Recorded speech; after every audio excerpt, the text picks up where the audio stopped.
નમસ્કાર મિત્રો, સ્વાગત છે તમારું એચએનજી સ્ટડી પોઈન્ટ યુટ્યુબ ચેનલના એક નવા વિડીયોમાં. મિત્રો, આજના આ વિડીયોની અંદર આપણે ગુજરાત પોલીસ ભરતી બોર્ડ દ્વારા પોલીસ કોન્સ્ટેબલ શારીરિક કસોટી જે યોજવામાં આવી હતી એની અંદર પાસ થયેલા અને નાપાસ થયેલા ઉમેદવારો માટે ખૂબ જ અગત્યની સૂચનાઓ જાહેર કરવામાં આવી છે, એના વિશે વાત કરવાના છે. મિત્રો, HNG study point YouTube channel દ્વારા તમને પોલીસ ભરતીની તમામ માહિતી સૌપ્રથમ અને સચોટ રીતે પૂરી પાડવામાં આવે છે. ભવિષ્યમાં પણ આવી તમામ માહિતી મેળવવા માટે ચેનલને અત્યારે સબસ્ક્રાઈબ કરી લેજો અને આ વિડીયોને લાઇક કરી તમારા તમામ મિત્રો જોડે જરૂરથી શેર કરજો. તો હવે શરૂ કરીએ આજનો વિડીયો. તમે જોઈ શકો છો 12/3/2025 લોકરક્ષક કેડર વર્ગની શારીરિક કસોટીનું પરિણામ જાહેર કરવા બાબત તારીખ 8/1/2025થી ગુજરાત રાજ્યના 15 કેન્દ્રો પર શારીરિક કસોટીનું આયોજન કરવામાં આવ્યું. જે શારીરિક કસોટી પૂર્ણ થતાં લોકરક્ષક કેડર વર્ગમાં શારીરિક કસોટીમાં ઉત્તીર્ણ થયેલા ઉમેદવારોની વિગત જોવા માટે અહીં ક્લિક કરો. એટલે કે જે ઉમેદવારો શારીરિક કસોટીની અંદર પાસ થયેલા છે, કુલ જે પોલીસ કોન્સ્ટેબલની શારીરિક કસોટી યોજવામાં આવી હતી એની અંદર 2 લાખ પુરુષ અને મહિલા ઉમેદવારો જે છે એ શારીરિક કસોટીની અંદર પાસ થયેલા છે. તો કુલ 2,47,000 ઉમેદવારો પાસ થયેલા છે.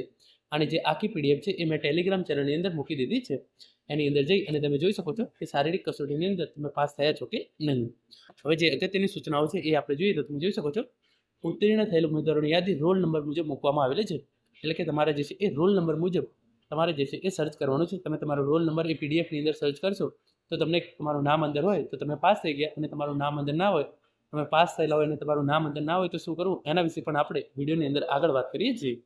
જે ત્રીજા નંબરની સૂચના છે તમે જોઈ લો. શારીરિક કસોટી અંગે દોડ કસોટી અને શારીરિક માપ કસોટીની મળેલ અરજીઓ પૈકી દોડ કસોટીની અરજીઓમાં RFID લેબ ડેટા અને સીસીટીવી કેમેરાના રેકોર્ડિંગ સાથે ચકાસણી કરવામાં આવેલ છે. અને શારીરિક માપ કસોટીમાં ઊંચાઈના ફોટોગ્રાફ સાથે ચકાસણી કરવામાં આવેલ છે. ચકાસણીની કાર્યવાહી પૂર્ણ થયા બાદ લોકરક્ષક કેડર્સ વર્ગની શારીરિક કસોટીનું પરિણામ જે છે એ જાહેર કરવામાં આવેલ છે. તો તમે જોઈશું તમારી 2 કસોટી લેવામાં આવી છે. એક લખેલું હશે પેટ પાસ અને PST પાસ. તો જે છે એ એની અંદર શારીરિક માપ કસોટીની અંદર ઊંચાઈના ફોટોગ્રાફ સાથે તમારી ચકાસણી કરવામાં આવી છે. અને જે તમે 5 કિલોમીટર દોડાયા છો 25 મિનિટની અંદર, એની અંદર RFID લેબ ડેટા અને સીસીટીવી કેમેરાના રેકોર્ડિંગ સાથે જે છે એ આ રિઝલ્ટ જે છે એ બહાર પાડવામાં આવેલું છે. જે ચોથા નંબરની સૂચના છે તમે એ જોઈ લો. ભરતી પ્રક્રિયા દરમિયાન કોઈપણ ઉમેદવાર ગેરલાયક હોય છતાં તેમને યાંત્રિક, ક્લેરિકલ અથવા બીજી કોઈપણ ભૂલના કારણે લાયક ગણવામાં આવેલ હશે કે પસંદ કરવામાં આવેલ હશે તો કોઈપણ તબક્કે તે રદ થવા પાત્ર રહેશે, જે તમામને બંધન કરતા રહેશે. એટલે કે જે આ શારીરિક કસોટી લેવામાં આવી હતી એની અંદર કોઈપણ ઉમેદવાર ફેલ થયેલો હોય પરંતુ કોઈપણ કારણસર એનું આ પીડીએફની અંદર નામ હોય તો એને આગળ જે છે એ આગળના કોઈપણ પ્રક્રિયા જે છે એ ગેરલાયક જે છે એ ઠરાવવામાં આવશે. સરકારશ્રી, નામદાર સુપ્રીમ કોર્ટ, નામદાર હાઈકોર્ટ તરફથી વખત જે ચુકાદો નિર્ણય આવશે તે તમામ ઉમેદવારોને બંધન કરતા રહેશે. તો જે આ લિસ્ટ બહાર પાડવામાં આવી છે એની અંદર ઘણા બધા ઉમેદવારો એવા હશે કે જે પાસ થયેલા છે અથવા તો એમને હાઇટની અંદર ફેલ કરવામાં આવેલ છે. એ ઉમેદવારોનો કેસ જે છે એ હાઈકોર્ટની અંદર ચાલી રહ્યો છે. જો એ ઉમેદવારો હાઈકોર્ટની અંદર પાસ થાય છે તો એમને જે છે એ આ યાદીની અંદર સમાવવામાં આવશે. અને જે મુખ્ય સૂચના છે એ તમે આ જોઈ લો. જો કોઈ ઉમેદવારને શારીરિક કસોટીના પરિણામની વિગતો અંગે કોઈ વાંધો કે રજૂઆત હોય તો અરજી સાથે કોલ લેટરની નકલ સામે રાખી જરૂરી પુરાવા સાથે ગુજરાત પોલીસ ભરતી બોર્ડની કચેરી, બંગલા નંબર G12, સરિતા ઉદ્યાનની નજીક, સેક્ટર 9, ગાંધીનગર 380007 ખાતે રૂબરૂમાં અથવા રજિસ્ટર્ડ પોસ્ટ ઓફિસ દ્વારા સ્પીડ પોસ્ટ અથવા કુરિયરથી 17/3/2025ના સાંજના 5:30 વાગ્યા સુધીમાં મળે તે રીતે મોકલી આપવાના રહેશે.